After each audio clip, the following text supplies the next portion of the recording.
ശ്രീരാമസ്വാമിക്ക് വട്ടാവുന്നൊരു ഒരു രംഗം പറയാം. എന്നാൽ എനിക്ക് തോന്നുന്നു വ്യാസരാമായണം എന്നൊരു രാമായണമുണ്ട്. രാമായണം വായിക്കുമ്പോഴത് മനസ്സിലാവുള്ളൂ. ശ്രീരാമസ്വാമി അഹല്യ മോക്ഷമൊക്കെ കൊടുത്ത് സീതാദേവി വിവാഹം കഴിക്കാൻ വേണ്ടി പോവുകയാണ്.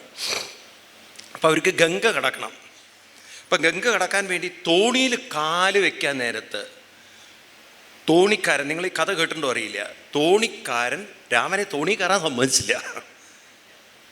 തോണിക്കാരൻ രാമനെ തോണിയിൽ കയറാൻ സമ്മതിച്ചു. ആരെങ്കിലും കഥ കേട്ടിട്ടുണ്ടോ? ഇത് വ്യാസരാമായണത്തിലാണ്, അധ്യാത്മരാമായണത്തിലില്ല അത്.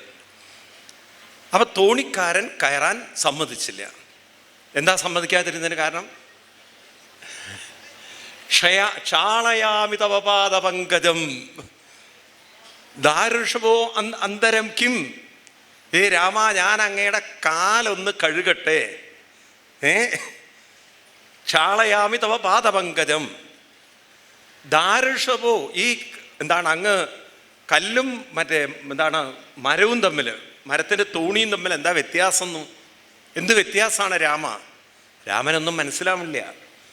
പറഞ്ഞു, ഞാൻ കേട്ടു ഒരു കാര്യം, മാനുഷീകരണ ചൂർണമസ്ഥിതേ. അങ്ങയുടെ കാലിലെ പൊടിക്കൊരു കുഴപ്പമുണ്ട്, അതേതെങ്കിലും ഒരു കല്ലിൽ തട്ടിക്കഴിഞ്ഞാൽ മാനുഷീകരണം എന്ന്, മനുഷ്യനായി തീരും, ഒരു പെണ്ണായി തീർന്നു എന്ന്. അങ്ങനെ അങ്ങയുടെ കാലിലെ പൊടിക്കൊരു പ്രത്യേകത ഉണ്ട്. മാനുഷീകരണ ചൂർണമസ്ഥിതേ പാതയോരിവ പ്രസീതയാണ്, ഇത് പ്രസിദ്ധമാണെന്ന്. അപ്പം രാമൻ ഇങ്ങനെ നോക്കണ്ട, ഇത് എന്താ ഈ പറയണത് എന്ന്. അല്ല രാമ, അങ്ങയുടെ കാല് വെച്ചിട്ട് അഹല്യ ഒരു കല്ല് ആരായി തീർന്നു? അഹല്യയായി തീർന്നു. ഇപ്പം എൻ്റെ കാര്യത്തിൽ ഇതെങ്ങാനും പെണ്ണായി കഴിഞ്ഞാൽ എൻ്റെ കുടുംബത്തിലേക്ക് എനിക്ക് പോകേണ്ടി വരില്ല. അവൾക്കല്ലെങ്കിലേ ഞാൻ വാട്സാപ്പ് നോക്കുന്നതിന് സംശയമാണ്. ഇന്നിപ്പോൾ ഏത് ഭാര്യയ്ക്കും ഭർത്താവ് വാട്സാപ്പ് നോക്കി അപ്പം സംശയം എല്ലാവരും തോണ്ടുണ്ടോ എന്ന്. ആ കാലഘട്ടത്തിലാണ് മനുഷ്യൻ ജീവിക്കുന്നത്, അല്ലേ? അപ്പം അതുകൊണ്ട് അങ്ങയോട് വിനീതമായൊരു അപേക്ഷയുണ്ട്. കാലിതിലേക്ക് വെക്കുന്നതിന് മുമ്പ് ആ പൊടിയൊക്കെ ഒന്ന് കഴുകി, അല്ലെങ്കിൽ അങ്ങയുടെ കാലിലെ പൊടി എങ്ങാനും ഇതിൽ തട്ടിക്കഴിഞ്ഞാൽ എൻ്റെ വീട്ടിൽ പിന്നെ എനിക്ക് പോകേണ്ടി വരും. ഒരു തമാശ നിങ്ങൾ കേട്ട് കാണാം. പണ്ട് ഒരു തമാശയിട്ട് പറയുന്നതാണത്. ഒരാളിങ്ങനെ, നമ്മളൊക്കെ സ്കൂളിൽ പഠിച്ച കഥയാണ്, മഴുവും കൊണ്ട് വിറകൊടിക്കാൻ വേണ്ടി കാട്ടിപ്പോയി, അല്ലേ? കേട്ടില്ലേ? വെള്ളത്തിൽ മഴു പോയി, ഇദ്ദേഹം പൊട്ടിക്കരഞ്ഞ്, ദൈവമേ എൻ്റെ മഴുവൊക്കെ പോയി ജീവിക്കാൻ വഴിയില്ല, ദേവി എന്നെ കാത്തുരക്ഷിക്കണേ എന്നൊക്കെ പറഞ്ഞ് തിരുവമ്പാടി കണ്ണാ. അങ്ങനെ ദേവി പ്രകടമായിട്ട് ഇദ്ദേഹത്തിനൊരു മഴുവൊക്കെ കൊടുത്തു എന്നാണ്, അല്ലേ? കേട്ടില്ലേ നിങ്ങൾ? അപ്പം ഇദ്ദേഹം സ്വർണ്ണമഴു കൊടുത്തു എന്നാണ്. ആണോ? സ്വർണ്ണമഴു കൊടുത്തു. പറഞ്ഞു ഇതല്ലാന്ന്. പിന്നെ ഒരു വെള്ളി മഴു കൊടുത്തു. ഇതൊന്നും അല്ല ദേവി, ഞാൻ ഒരിക്കലും സത്യം വിട്ട് കളിക്കില്ല, ഞാൻ തൃശ്ശൂരിൽ നിന്നാണ്, നുണേ പറയില്ല എന്ന്. ദേവിക്ക് വളരെ സന്തോഷമായി. തൃശ്ശൂർക്കാർ പൊതുവെ നുണ പറയാറില്ല. പാറമേക്കാവിൽ അമ്മേ, ഞാൻ നുണ പറയണ പ്രശ്നമില്ല. അത്യന്തം ദേവിക്ക് അങ്ങനെ ഇഷ്ടപ്പെട്ടൊരു അവസാനം ഇരുമ്പിൻ്റെ മഴ, ഇത് തന്നെ ദേവി, ഇത് തന്നെയാണ് പോയത്. അവസാനം 3 കൊടുത്തു എന്നാണ്. ആൾ ഓടീശ്വരനായി പോയി. ഇന്നിപ്പോൾ സ്വർണത്തിൻ്റെ മഴ കിട്ടിയ പിന്നെ പറയേണ്ട കാര്യമില്ലല്ലോ. അപ്പം ഇദ്ദേഹം കല്യാണമൊക്കെ കഴിഞ്ഞു, വലിയ ഗമേലായി, മെർസീഡിയസ് ബെൻസൊക്കെ. അപ്പം ഇദ്ദേഹത്തിൻ്റെ ഭാര്യയും കൊണ്ട് ഈ എവിടെ മഴ പോയതൊന്ന് കാണിച്ചു കൊടുക്കാൻ വേണ്ടി വന്നു എന്നാണ്. അപ്പം ഭാര്യയ്ക്കൊരു സംശയം, ഇനി വല്ല സ്വർണ്ണമഴ ഉണ്ടാവുമോ എന്ന് നോക്കണം. പോയൊരു ചിന്ത, ഭാര്യ തൃശ്ശൂർക്കാരി അല്ല, അതായിരിക്കാം. ഇനി വല്ല സ്വർണ്ണമഴ ഉള്ളിലുണ്ടോ എന്ന് ഇറങ്ങി നോക്കാം, തപ്പി നോക്കാന്ന്. ഭാര്യ ബ്ലൂം വെള്ളത്തിൽ.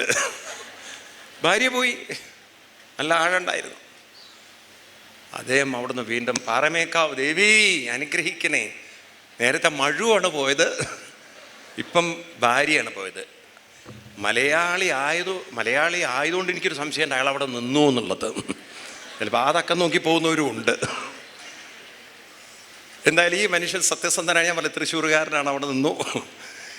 ഭാര്യ പോയി, കഷ്ടം ദേവി, ആകെയുള്ളൊരു ഭാര്യയാണ്, ബുദ്ധിമുട്ടിക്കരുത്. അന്ന് തോണ്ടാനൊന്നുമില്ല. അതുകൊണ്ട് ദേവി അനുഗ്രഹിക്കണം എന്നൊക്കെ പറഞ്ഞു. ദേവി പ്രത്യക്ഷപ്പെട്ടു. ആദ്യം തന്നെ കാണിച്ചു കൊടുത്തത് ഏറ്റവും നല്ല മോഡലാണെന്നാണ് പറഞ്ഞത്. തമാശയായിട്ട് പറയാം, ഐശ്വര്യ റായിയൊക്കെ കാണിച്ചു കൊടുത്തു എന്നാണ്. ആദ്യം കണ്ട പെണ്ണിനെ തന്നെ കണ്ടപ്പോൾ ഇതേ പറഞ്ഞു ഇതെന്നെ ഭാര്യയാണ്. ദേവി പറഞ്ഞു ഇങ്ങനെ ഒരു കുരുത്തം കെട്ടവൻ, ഇതല്ലല്ലോ നിന്റെ ഭാര്യ, ഇവളാണോ നിന്റെ ഭാര്യ? എങ്ങനെ നിന്റെ മനസ്സിങ്ങനെ മാറിപ്പോയത്? പണം വന്ന മനുഷ്യൻ്റെ മനസ്സ് മാറുന്നു പറഞ്ഞു വെറുതെയല്ല. ഇദ്ദേഹം നെഞ്ചത്ത് കൈവച്ചിട്ട് പറഞ്ഞു ദേവി സത്യമാണ്, ഇതെൻ്റെ ഭാര്യ അല്ല. പിന്നെന്താ നീ നിൻ്റെ ഭാര്യയാണെന്ന് പറഞ്ഞത് എന്ന്? അല്ല, ദേവിക്ക് മനസ്സിലാവില്ല. പണ്ട് ദേവി എന്നെ അനുഗ്രഹിച്ചത് എനിക്ക് ഓർമ്മയുണ്ട്.